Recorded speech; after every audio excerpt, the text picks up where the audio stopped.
नमस्कार, जय हिंद। मैं गोपाल कुमार आप लोग का स्वागत करता हूं मेरे YouTube चैनल जीके क्लासेस पे।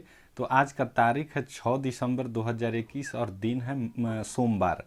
तो आज हम लोग 5 दिसंबर के दौरान घटित समसामयिक घटनाओं के बारे में जानेंगे और 6 दिसंबर को जो पूर्व प्रायोजित घटनाएं हैं उसके बारे में भी जानेंगे। तो चलिए आज शुरू करते हैं आज का पहला क्वेश्चन। तो आज का पहला क्वेश्चन है, कौन सा राज्य अपनी पात्र आबादी का 100% कोविड-19 टीकाकरण प्राप्त करने वाला भारत का पहला राज्य बन गया है। यानी कि जो अभी वैक्सीनेशन अभियान चल रहा है भारत सरकार के द्वारा, तो इसमें जो 18 प्लस लोग हैं उनको वैक्सीन दिया जा रहा है। तो 18 प्लस के जो भी एलिजिबल लोग थे, तो कौन सा राज्य है जो 100% इसको प्राप्त कर लिया, यानी जो भी उसकी एलिजिबल पॉपुलेशन है उसका 100% कवर कर लिया। हिमाचल प्रदेश, उत्तराखंड, गोवा या फिर सिक्किम। तो इसका जो सही आंसर है वो है हिमाचल प्रदेश। हिमाचल प्रदेश। तो हिमाचल प्रदेश के अभी जो वर्तमान में मुख्यमंत्री हैं वो जयराम ठाकुर हैं। हिमाचल प्रदेश के जो गवर्नर हैं वो राजेंद्र विश्वनाथ आर्लेकर यहाँ के हिमाचल प्रदेश के गवर्नर हैं।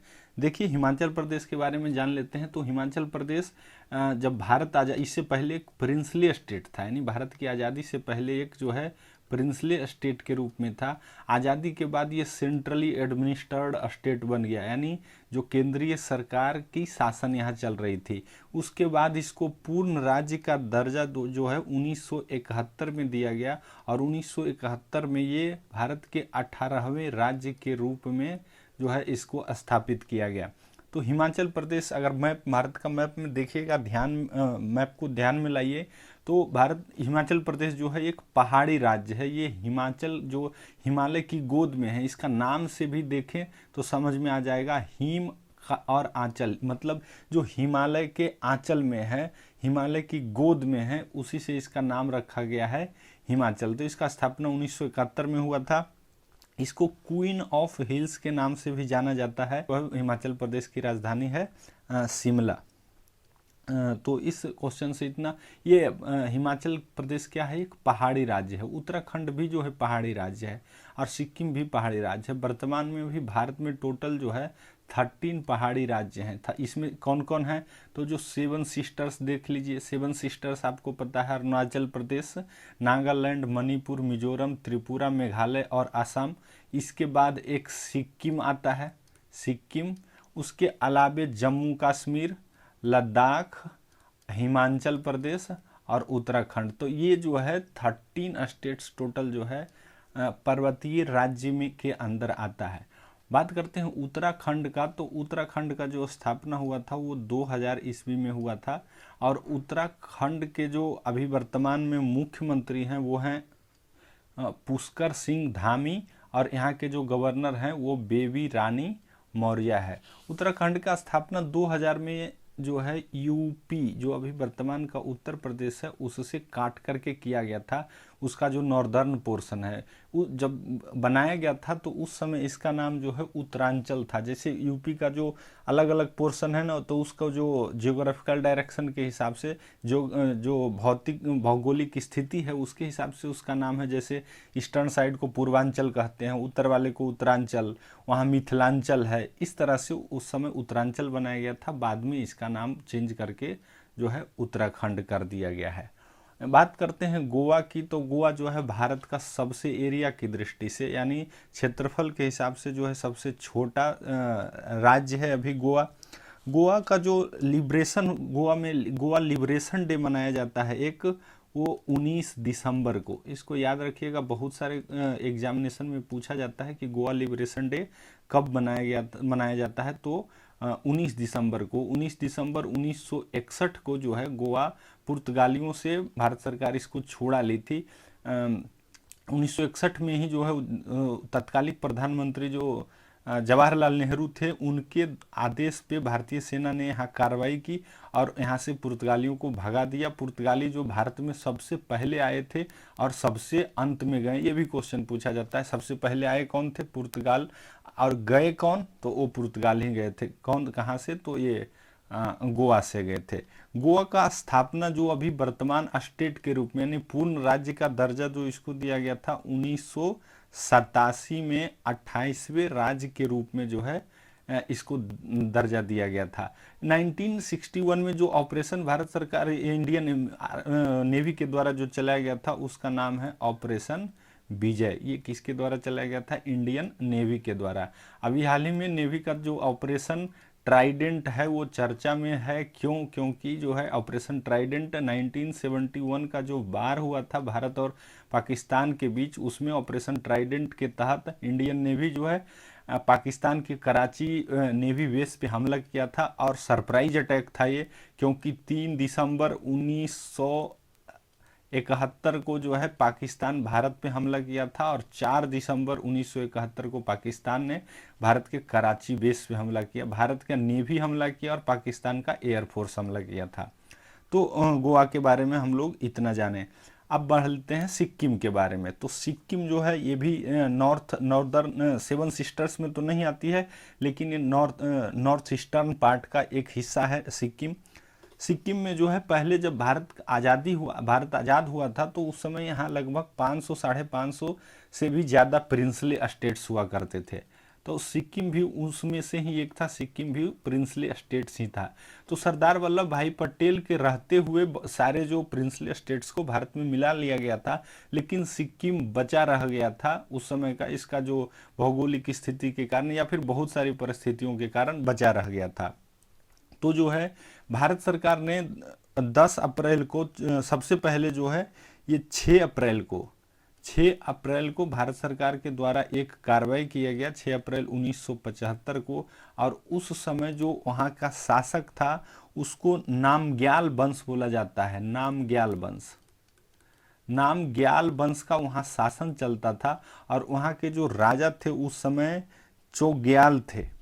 तो ये जो राजमहल में थे तो भारतीय सेना ने राजमहल को सराउंड कर लिया और उनसे जो है सरेंडर करने के लिए कहा गया। उसके बाद सरेंडर कर दिया गया और उसके बाद वहाँ जो है जनमत संग्रह हुआ।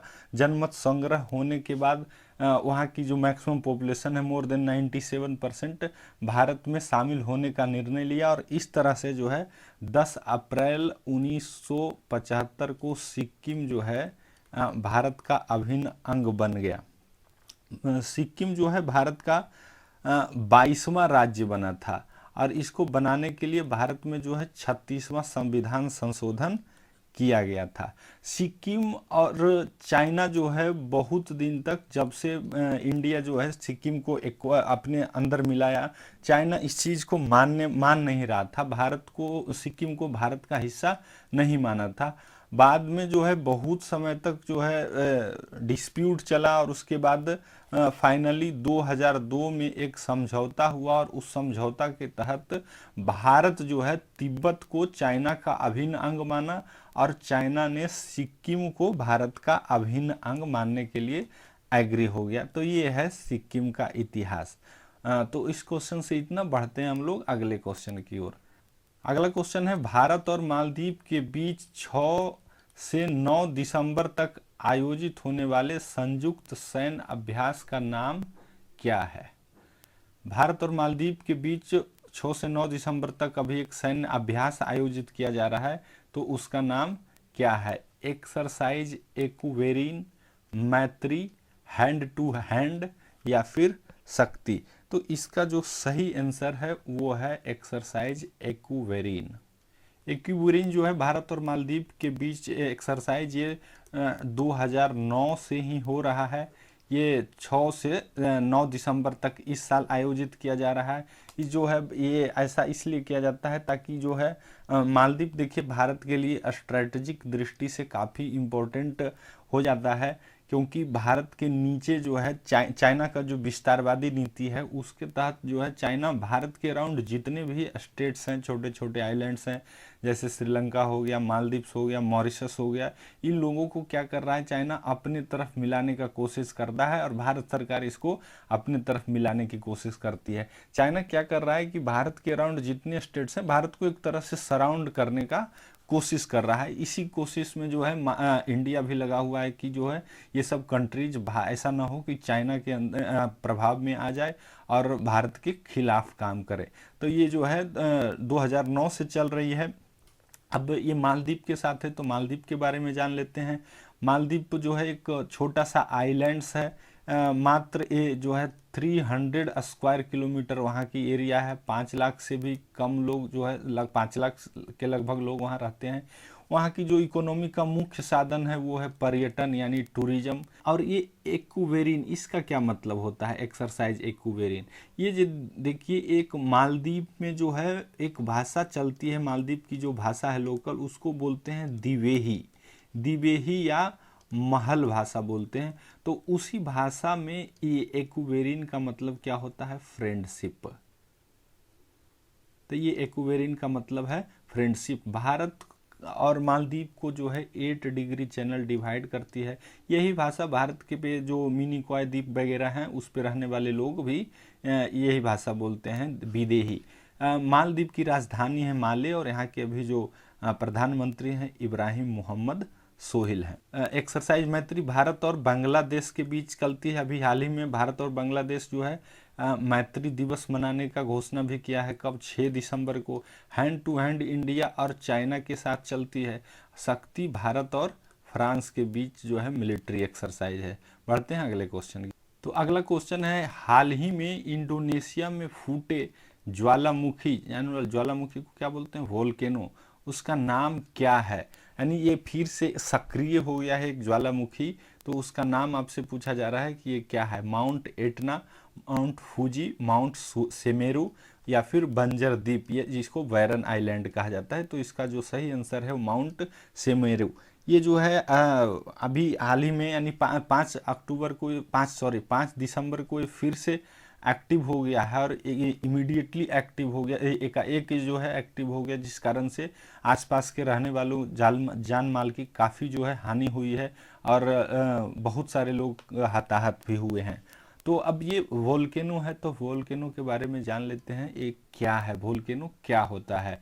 तो जैसा कि आप लोग जानते हैं, अगर ये अर्थ है जिसको अर्थ क्रस्ट बोलते हैं, अर्थ क्रस्ट, ऊपरले पोर्शन को क्या बोलते हैं? Earth crust. उसके बाद नीचे जो है, जैसा आप पता होगा कि जैसे आप अर्थ क्रस्ट से ऊपर यानी आप ऊपर की ओर जाते हैं तो टेम्परेचर क्या होता है? घटता है टेम्परेचर। और जैसे जैसे नीचे की ओर जाते हैं तो टेम्परेचर क्या होता है? बढ़ता है। यानी आप अर्थ तल से यानी पृथ्वी के तल से पृथ्वी के केंद्र की ओर जाइएगा तो क्या होता है? तापमान बढ़ता है और ऊपर जाने से तापमान घटता है। तो अगर अर्थ का जो रेडियस है लगभग 6400 किलोमीटर है, अगर इतना आप अंदर जाते, तापमान जो अनुमान जैसा लगाया जाता है कि अंदर का ये जो पोजीशन है जिसको कोर कहा जाता है, अर्थ का जो कोर है वो क्या है? मोल्टेन स्टेट में है। और अंदर में है क्या? तो चट्टान ही है लेकिन वो मोल्टेन स्टेट में है, जिसको क्या कहा जाता है? लावा। वो मोल्टेन स्टेट में है। तो प्लेट टेक्टोनिक सिद्धांत के हिसाब से जो ये अर्थ क्रस्ट है ये इसी मोल्टेन स्टेट वाले लावा पे क्या कर रही है? तैर रही है। और इसी दौरान अगर ऊपर से कोई ऑरिफिस बन जाता है, छिद्र बन जाता है, तो ये लावा क्या होता है? अंदर चूंकि हाई प्रेशर रहता है, हाई प्रेशर होने के कारण इस छिद्र के द्वारा जो है लावा बाहर निकलना शुरू कर देता है। इसी को बोलते हैं क्या?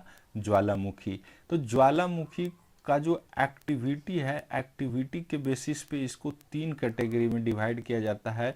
एक होता है एक्टिव ज्वाला वोल्केनो, दूसरा होता है डॉर्मेंट और तीसरा होता है डेड।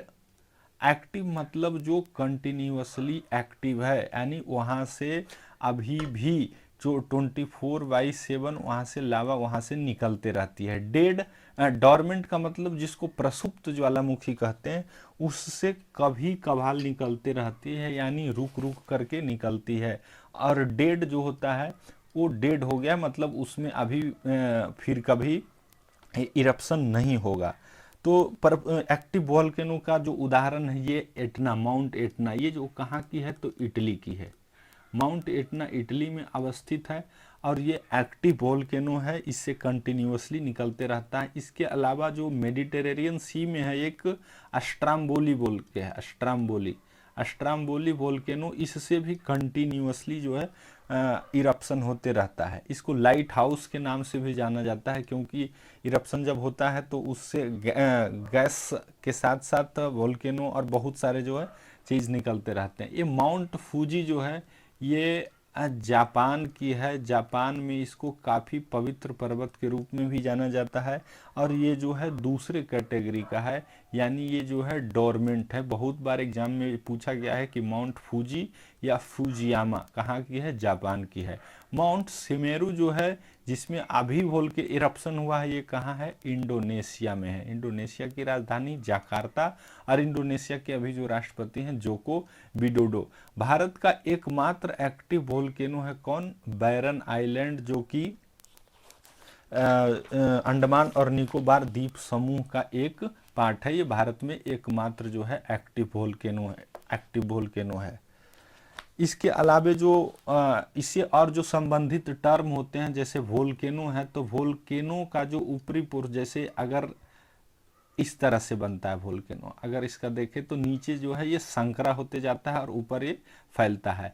तो जब डोरमेंट ये डेड हो जाता है तो इसमें क्या होता है, पानी भर जाता है, इस पोर्शन को बोलते हैं क्रेटर, और जब इसमें पानी भर जाता है तो उसको बोलते हैं क्रेटर लेक। भारत में भी एक क्रेटर लेक है। आप जो है कमेंट में बताइए कि भारत का कौन सा लेक है जो क्रेटर लेक के अंतर्गत आता है। देखते हैं अगला क्वेश्चन क्या है। तो अगला क्वेश्चन है कि किस देश के राष्ट्राध्यक्ष 6 दिसंबर को भारत का दौरा कर रहे हैं, यानी आज ही ये भारत के दौरा पे आ रहे हैं। इजराइल, ऑस्ट्रेलिया, जापान या रूस। तो इसका जो सही आंसर है वो है रूस। रूस के राष्ट्रपति व्लादिमीर पुतिन जो है अभी भारत के दौरे पे आ रहे हैं, और ये दौरा इसलिए महत्वपूर्ण है क्योंकि रूस से भारत जो है S-400 जो एयर डिफेंस सिस्टम है, S-400, ये इसको याद रखिए क्योंकि ये भी काफ़ी चर्चा में है। और इस एयर डिफेंस सिस्टम जो है भारत रसिया से खरीद रहा है। इसी का डिलीवरी, इसका जो है डिलीवरी होना शुरू हो गया है। इसके अलावे जो रूस और भारत का जो एनुअल समिट हो रहा है, एनुअल समिट में एक्चुअली ये पार्टिसिपेट करने आ रहे हैं। ये जो एनुअल समिट है हर साल एक बार रूस में और एक बार भारत में होता है। व्लादिमीर पुतिन रूस के राष्ट्रपति हैं। ये एक तरह से समझिए तो रूस के एक तानाशाह है, क्योंकि ये अपने आप को फिक्स कर लिए हैं कि 2036 तक इन्हीं के पास पावर रहेगा। ये क्या करते हैं, प्रेसिडेंट और प्राइम मिनिस्टर वहाँ पोस्ट दोनों का है। तो ये जब प्राइम मिनिस्टर होते हैं तो सारा पावर जो है प्राइम मिनिस्टर में शिफ्ट कर लेते हैं, और जब प्रेसिडेंट बनने वाले होते हैं तो सारा पावर जो है प्रेसिडेंट में शिफ्ट कर लेते हैं। इनका जैसी मर्जी है उस तरह से वहाँ का शासन चलाते हैं। कहने के लिए वहाँ लोकतंत्र है, लेकिन वैसा वहाँ कुछ है नहीं। बाकी जापान की बात करते हैं तो जापान के अभी जो प्रधानमंत्री हैं फूमियो किशिदा है। जापान की राजधानी टोक्यो है, वहाँ की मुद्रा येन है। ऑस्ट्रेलिया के जो प्रधानमंत्री हैं वो स्कॉट मॉरिसन है। यहाँ की राजधानी कैनबरा है। ऑस्ट्रेलिया को लैंड ऑफ गोल्डन फ्लीस के नाम से जाना जाता है। प्यासी भूमि का देश भी कहा जाता है, कंगारुओं का देश भी कहा जाता है। इजराइल की बात करें तो इजराइल जो है हमेशा चर्चा में रहता है। You can never ignore Israel, because Israel का जो स्थापना 1948 में हुआ था, और तब से लेकर के अभी तक विवाद, इजराइल जिसको इजराइल फिलिस्तीन विवाद के नाम से जाना जाता है, ये अभी तक विवाद चलता है। ये यहूदियों का एकमात्र देश है, और इसके चारों तरफ जो है मुस्लिम कंट्रीज हैं, और इनके साथ यानी इनके चारों तरफ जो कंट्रीज है उनके साथ इनका कुछ नहीं थोड़ा सा भी जो है नहीं बनता है। इस वजह से क्या होता है, हमेशा जो है लड़ाई होते रहता है। इजराइल का जो सबसे एयर डिफेंस सिस्टम जो हमेशा चर्चा में रहता है उसका नाम है आयरन डोम। ये जो क्या है कि क्योंकि इजराइल चारों तरफ जो है अपने शत्रु देशों से घिरा हुआ है, तो इस पे हमेशा मिसाइल का हमला होते रहता है, और ये आयरन डोम ही है जो इजराइल को मिसाइल से बचाता है। इजराइल का जो जो एक और चीज़ ज़्यादा चर्चा में रहता है वो है यहाँ की इंटेलिजेंस एजेंसी। यहाँ की इंटेलिजेंस एजेंसी का नाम है मोसाद। जैसे भारत में इंटेलिजेंस एजेंसी है, तो भारत की इंटेलिजेंस एजेंसी का नाम क्या है, रॉ जो है इंटरनेशनल जो इंटेलिजेंस इकट्ठा करती है। उसी तरह से इजराइल की जो एक्सटर्नल इंटेलिजेंस इकट्ठा करने का जिम्मेदारी किसके पास है? मोसाद के पास है। इजराइल में इसके अलावा भी 2 एजेंसी है जिसका नाम है अमन, AMAN। इसका जो जिम्मेवारी है ये मिलिट्री इंटेलिजेंस इकट्ठा करती है। और एक है सबाक, SHABAK, सबाक। इसका जो काम है ये इंटरनल इंटेलिजेंस का देखती है। जैसे भारत में रॉ एक देखें, उसके बाद होता है IB का काम है इंटेलिजेंस ब्यूरो, यानी ये इंटरनल इंटेलिजेंस इकट्ठा करती है। तो इस क्वेश्चन से इतना, बढ़ते हैं अगले क्वेश्चन की ओर। अगला क्वेश्चन है 6 दिसंबर यानी आज ही के दिन को महापरिनिर्वाण के दिवस के रूप में मनाया जाता है। ये किनकी पुण्यतिथि के उपलक्ष्य में मनाया जाता है? BR अम्बेडकर, राजेंद्र प्रसाद, इंदिरा गांधी या जवाहरलाल नेहरू? तो ये जो मनाया जाता है BR अम्बेडकर यानी बाबा साहेब भीमराव अम्बेडकर के पुण्यतिथि के रूप में मनाया जाता है। भीमराव अम्बेडकर को जो है बाबा साहेब का उपाधि दिया गया था। इनकी जो समाधि स्थल है उसको चैत्य भूमि के नाम से जाना जाता है।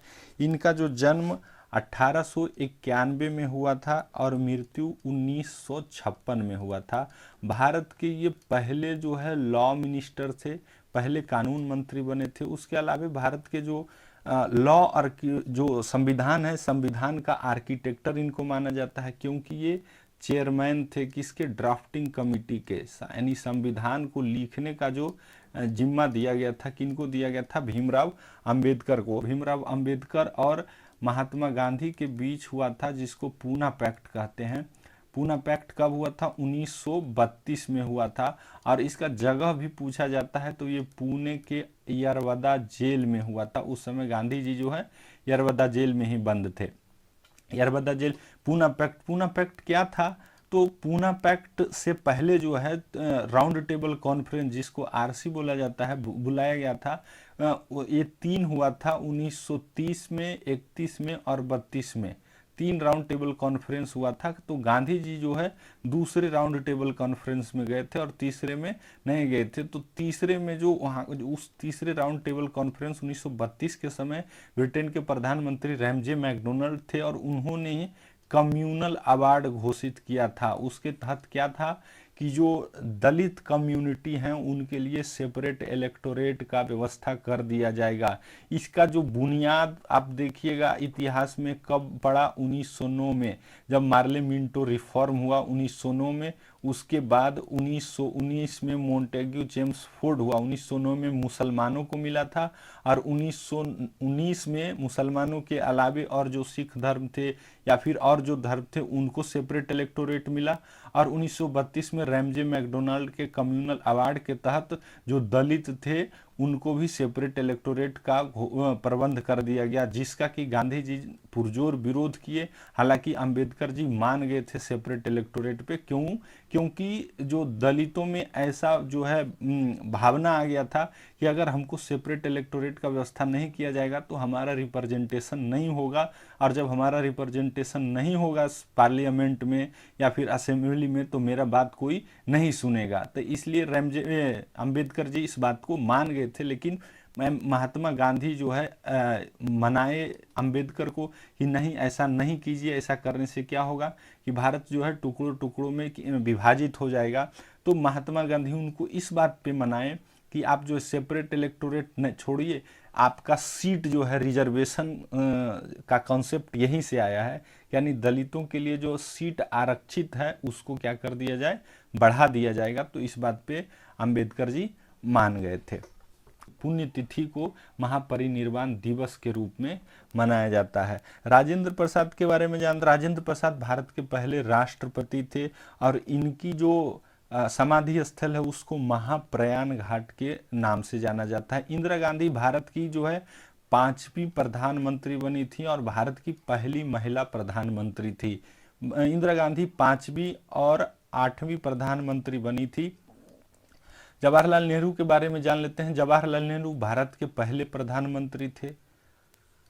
और ये अभी तक में भारत के सबसे लंबे कालखंड के प्रधानमंत्री के रूप में भी जाने जाते हैं। ये 1947 से, या फिर मान लीजिए जब से भारत आज़ाद हुआ, या फिर जब से इलेक्शन हुआ, इलेक्शन सबसे पहला इलेक्शन कब हुआ था, तो 1951 से लेकर के 1964 तक ये भारत के प्रधानमंत्री रहे। सबसे लंबे काल तक ये प्रधानमंत्री रहे। कौन? जवाहरलाल नेहरू। और उसके बाद दूसरा सबसे लंबा कार्यकाल जो है किनका है, तो इंदिरा गांधी का। तीसरा सबसे लंबा कार्यकाल मनमोहन सिंह का, क्योंकि मनमोहन सिंह भी 2 बार प्रधानमंत्री बने, तो ये इनका 10 साल हो जाता है। जवाहरलाल नेहरू लगभग 16 साल प्रधानमंत्री रहे थे। इसके अलावा अभी जो है नरेंद्र मोदी का भी 10 साल तो निश्चित है। अब अगला चुनाव में क्या होता है, तो रिकॉर्ड टूटता है या नहीं। तो इंदिरा गांधी जो है भारत की 5वीं प्रधानमंत्री बनी थी। ये कब? सबसे पहले जवाहरलाल नेहरू, उसके बाद गुलजारी लाल नंदा, उसके बाद लाल बहादुर शास्त्री, फिर इंदिरा गांधी, फिर मोरारजी भाई देसाई, फिर चौधरी चरण सिंह, और उसके बाद फिर से इंदिरा गांधी प्रधानमंत्री बनी थी। उसके बाद 1984 में प्रधानमंत्री रहते हुए ही इंदिरा गांधी की हत्या हो गई। इंदिरा गांधी का जो समाधि स्थल है उसको शक्ति स्थल के रूप में जाना जाता है। तो इस क्वेश्चन से इतनी जानकारी मिली। बढ़ते हैं अगले क्वेश्चन की ओर। तो अगला क्वेश्चन है, भारतीय संविधान का कौन सा अनुच्छेद अपने विवेक के किसी भी धर्म को मानने और प्रचार करने का अधिकार प्रदान करता है? अनुच्छेद 25, 26, अनुच्छेद 27 या फिर 28? तो इसका जो सही आंसर है वो अनुच्छेद 25 है। देखिए जो चारों अनुच्छेद है ये राइट टू रिलीजियस फ्रीडम है, यानी ये धार्मिक स्वतंत्रता का अधिकार है, इन चारों के अंतर्गत ही है। तो अनुच्छेद 25 आपको ये अधिकार देता है कि आप अपने अंतःकरण से किसी भी धर्म को मानने के लिए क्या है, स्वतंत्र हैं, आप उसको मान सकते हैं। अनुच्छेद 26 क्या कहता है कि अनुच्छेद 25 जो है ये व्यक्तिगत स्वतंत्रता देता है, और वहीं पे अनुच्छेद 26 जो है ये कलेक्टिव स्वतंत्रता यानी collective freedom, collective religious freedom देता है। यानी अगर ये आपको देता है कि आप हिंदू धर्म अपना सकते हैं अपने अंतःकरण से, तो ये कहता है कि आप कलेक्टिव रूप से अगर दुर्गा पूजा विसर्जन हो रहा है तो उसमें पार्टिसिपेट करते हैं। इसमें कंडीशन राइडर ये है कि सब्जेक्ट टू पब्लिक डिसऑर्डर, यानी पब्लिक डिसऑर्डर नहीं होना चाहिए। आप कलेक्टिव रूप से उसको प्रोपोगेट कर सकते हैं, यानी प्रबंधन कर सकते हैं। यानी इसका है धार्मिक कार्यों के प्रबंधन की स्वतंत्रता किसमें है, अनुच्छेद 26 में है। अनुच्छेद 27 को कहा जाता है, इसमें जो है कर संदाय की व्यवस्था है। कर संदाय की व्यवस्था का मतलब इसमें जो है सेक्युलरिज्म का जो झलक दिखता है। इसके तहत सरकार के पास जो फंड है, पैसा है, वो कहाँ से आता है, टैक्स से आता है। तो सरकार किसी भी जो है धार्मिक किसी भी धर्म को बढ़ावा देने के लिए इस पैसे को खर्च नहीं करेगी। एक इसमें कहा गया है अनुच्छेद 27 में।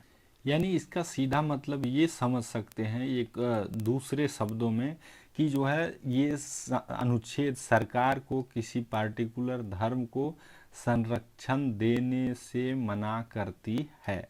अब बढ़ते हैं अनुच्छेद 28। तो अनुच्छेद 28 में क्या कहता है, freedom from attending religious instruction.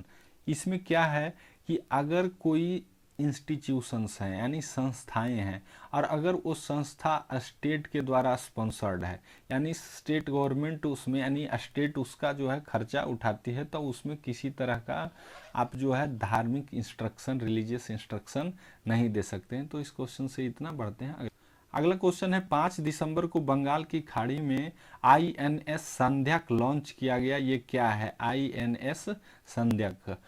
Up तटीय गश्ती पोत, इसको OPV ऑफशोर पेट्रोलियम वेसल भी कहा जाता है। पनडुब्बी यानी ये सबमेरीन है। युद्धपोत बोले तो वारशिप है क्या, या सर्वेक्षण पोत, इसको सर्वे वेसल बोलते हैं, सर्वे वेसल। तो इसका जो सही आंसर है वो सर्वेक्षण पोत, ये एक तरह का क्या है, सर्वे वेसल है। आज के लिए इतना ही। पूरा वीडियो देखने के लिए बहुत बहुत धन्यवाद। अगर अच्छा लगा हो तो वीडियो को लाइक कीजिए, चैनल को सब्सक्राइब कर लीजिए और अपने दोस्तों के बीच शेयर कीजिए। Thank you very much.